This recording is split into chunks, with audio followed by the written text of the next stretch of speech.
Welcome to this episode of my vlog. Today I have a very special guest, Chong Lee, who joins me.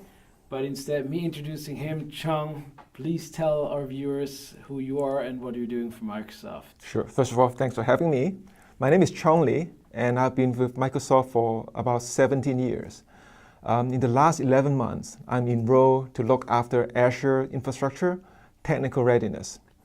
So what I do is really looking after content, courses, material for our internal field, as well as partner and customers on training materials that they need to improve their skills in Azure Infrastructure. And before that, I was in the field for 17 years as a consultant, as a pre-sales person, and also run a team of architects in Microsoft Technology Centers. That's pretty impressive. Thanks for taking time out to be with us here today.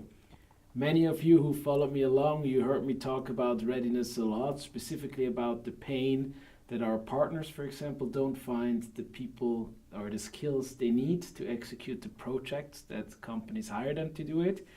And as you just heard, we actually have somebody like Chong to ensure that people are ready internally, because it's the same struggle, I think, everywhere to stay up to date with the innovation technologies thriving today.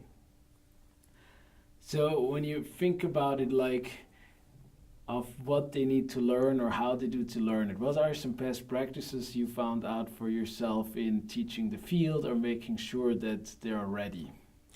Well, our cloud services is innovating so fast.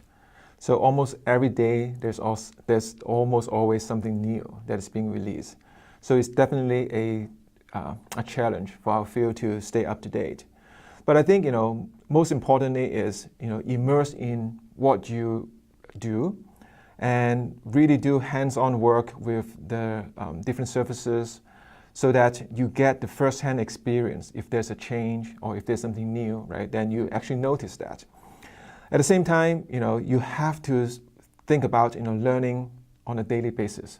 What I mean is, I think in the past is, when we were in college, in school, right, it's very easy for us to carve out time during the week to study because that's the only thing we do, right? But now we have other commitments, so blocking time per week that way could be, challenging. But if you think about, learning on a daily basis, every day you learn something new and you improve that way, then you can actually accumulate a lot of knowledge after that. And you can think about, maybe on a daily basis is on-the-job training, right? You work with your customers, you work with the different solutions, and you get to learn something new there. But you also spend some time reading some blogs, watching a couple of videos, maybe a short ones, 15, 20 minutes, to learn some new capabilities. And then every week, you might want to spend maybe a couple of hours sitting down and do some hands-on work, right? And then once in a while, you might want to spend time with your colleagues in a workshop or go attend a more formal course, right? It's a combination of this that will really help you, put together the right readiness plan for yourself. And it really depends on, the time commitment you have throughout the week. So it was very interesting after I just been relocated to Redmond. Chong was actually the first for me cross-organization collaboration to work jointly on a big project.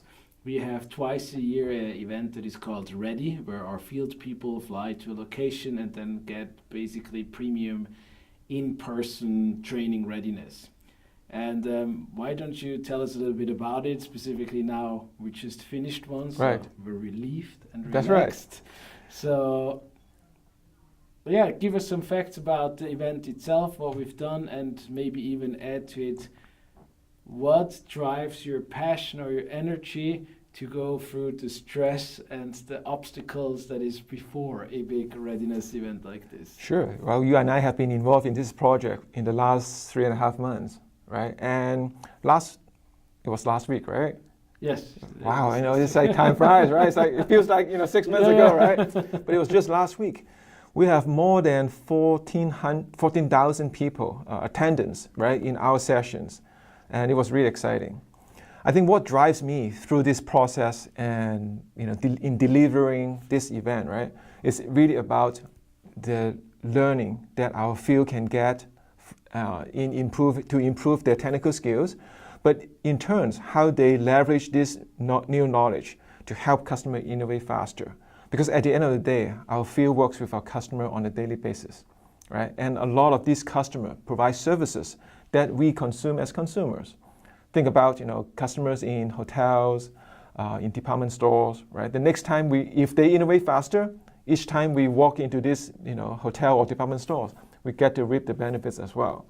I love it. Yeah, so to me, that's the exciting part, right? When I see new innovation from a technology standpoint getting implemented, that actually enables us to kind of enjoy that service even more. Yeah, that is so true. I told you about an experience in a hotel where I was able to use the smartphone to unlock the room, even pick my room. Right. It's really cool stuff now. Mm-hmm.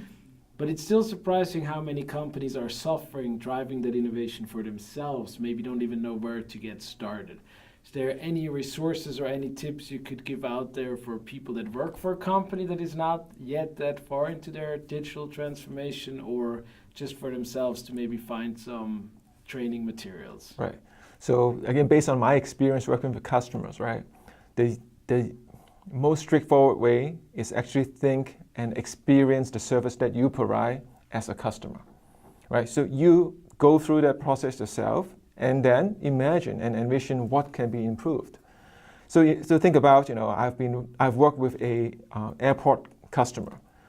So a lot of times they start thinking about the airport experience when a customer steps into the airport. But as a matter of fact, the experience starts when people start leaving their home, their office, or their hotel, coming to your airport.